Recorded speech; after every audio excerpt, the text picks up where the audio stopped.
El día de hoy, su servidor Luis Alfonso Torres Salazar viene a hablarles sobre el trastorno por déficit de atención e hiperactividad, TDAH, o también conocido como hiperactividad infantil. El trastorno se caracteriza por problemas atencionales, de impulsividad, de autocontrol, sobreactividad motora y sobreactividad verbal.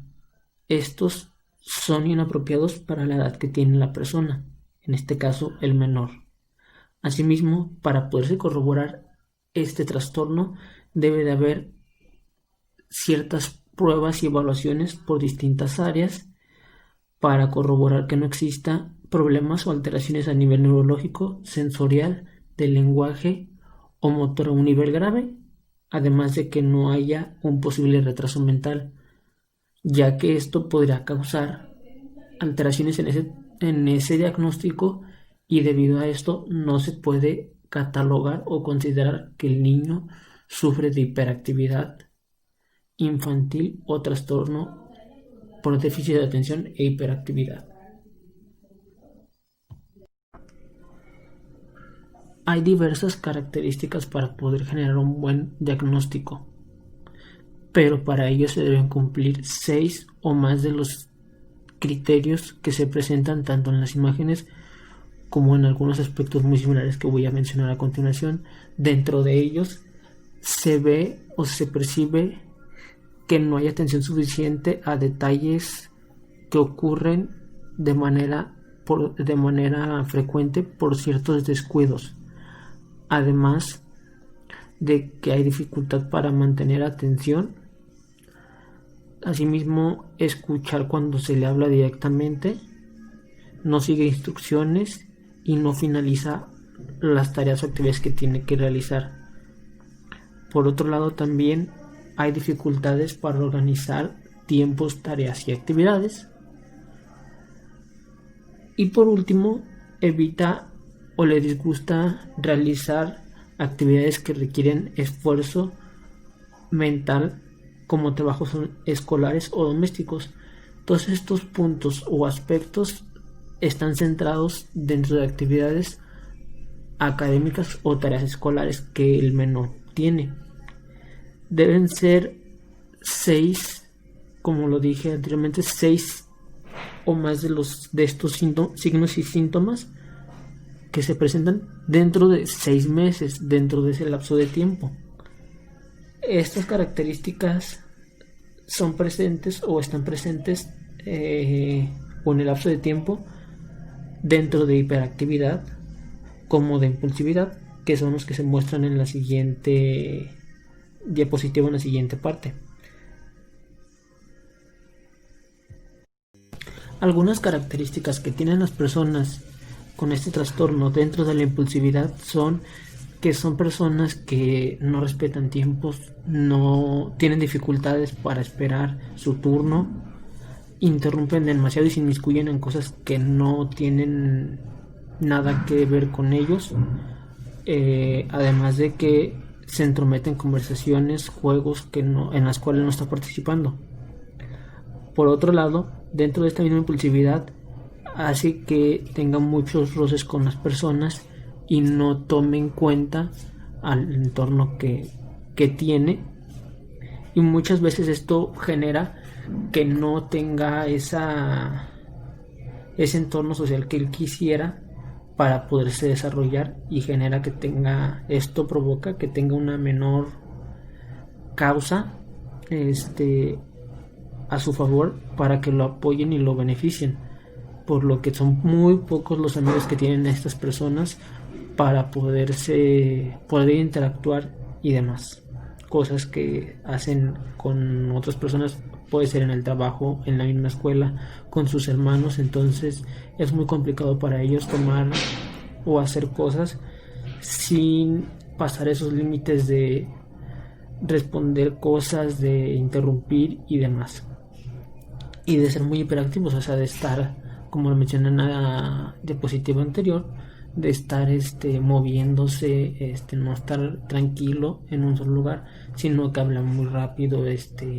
no se le entiende mucho y demás. Ahora bien, dentro de la epidemiología veremos cómo es que se puede dar, cómo es que se da, en qué etapas es que se da este trastorno o se empieza a presentar algunos síntomas o signos en los niños. Para empezar, más del 40% de los niños que están en edad preescolar manifiestan problemas en áreas como son la atención y la sobreactividad, pero es algo muy normal a esta edad porque los niños están descubriendo y están muchas veces con su entorno. En otro aspecto, si esto persiste en otras áreas o en otras etapas de la vida, como ya lo puede ser en la primaria o edades más grandes, ya hay más criterios para poder considerarse como un trastorno por déficit de atención e hiperactividad. Asimismo, hay un mínimo de tensión y o de habilidad motora dentro de las actividades del menor, que es algo que se debe considerar mucho. Y como lo vemos en esta imagen,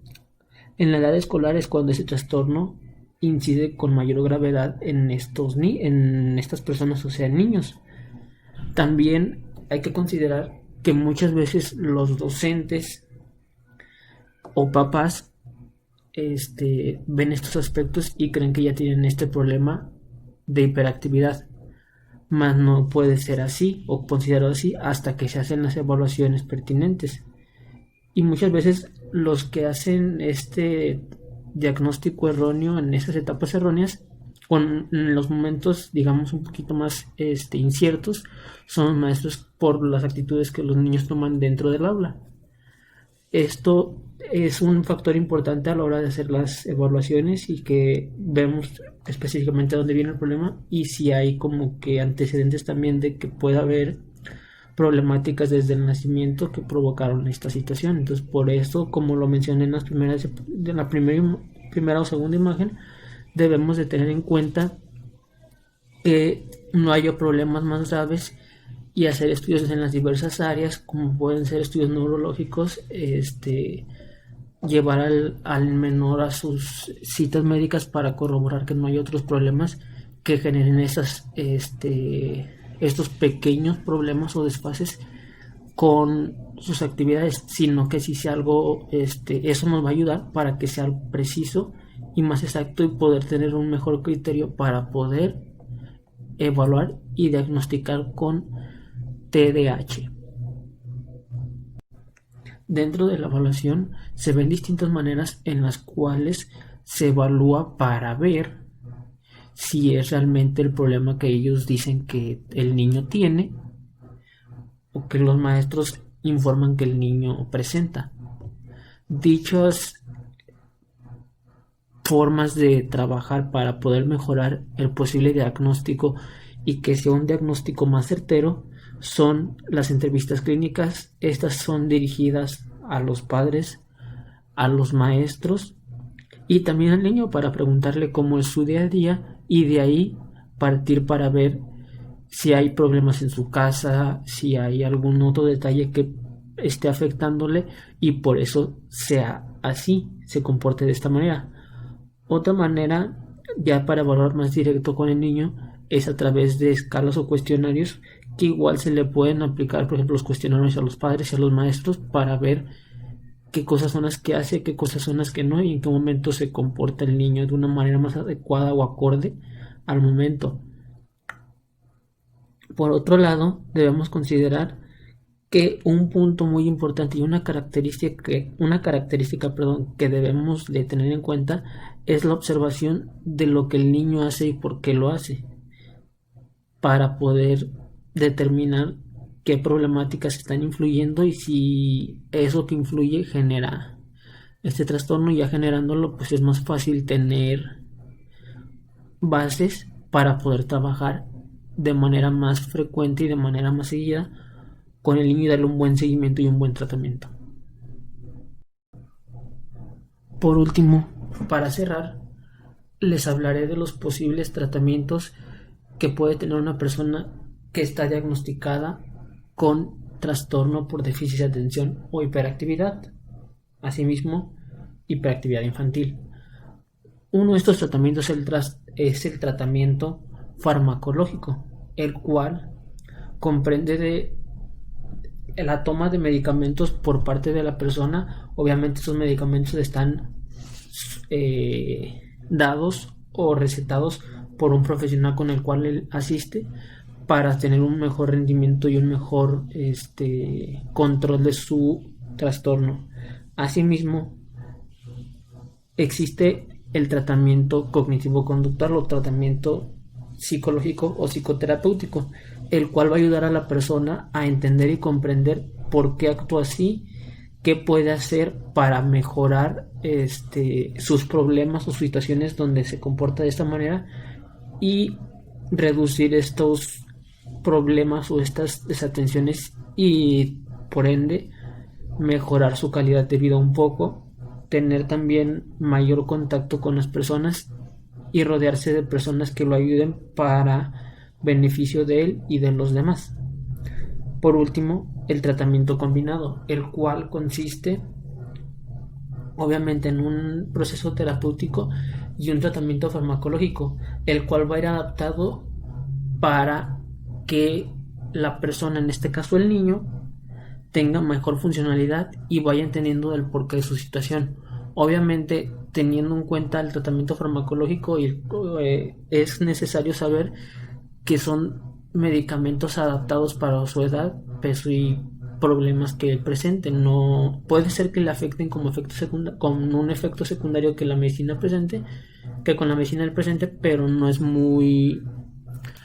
puede ser tan común, ¿no? Es algo que sí les va a beneficiar mucho. Además de que dentro de estos tratamientos combinados se trabaja el proceso en terapia junto con la medicina y se ve si hay alteraciones que hagan que se comporte aún más fuerte, que los comportamientos sean más fuertes, más elevados o vayan disminuyendo poco a poco, y va siendo un tratamiento a la par. Para poder tener un buen tratamiento farmacológico debemos tomar en cuenta que debe ser acorde a, como lo mencioné, su peso, su edad, y también a una buena alimentación que el niño pueda tener acceso, consumiendo sus alimentos a sus horas y obviamente sus medicamentos a sus horas para que no afecte en otra área como puede ser el sistema nervioso y genere problemas mayores de salud.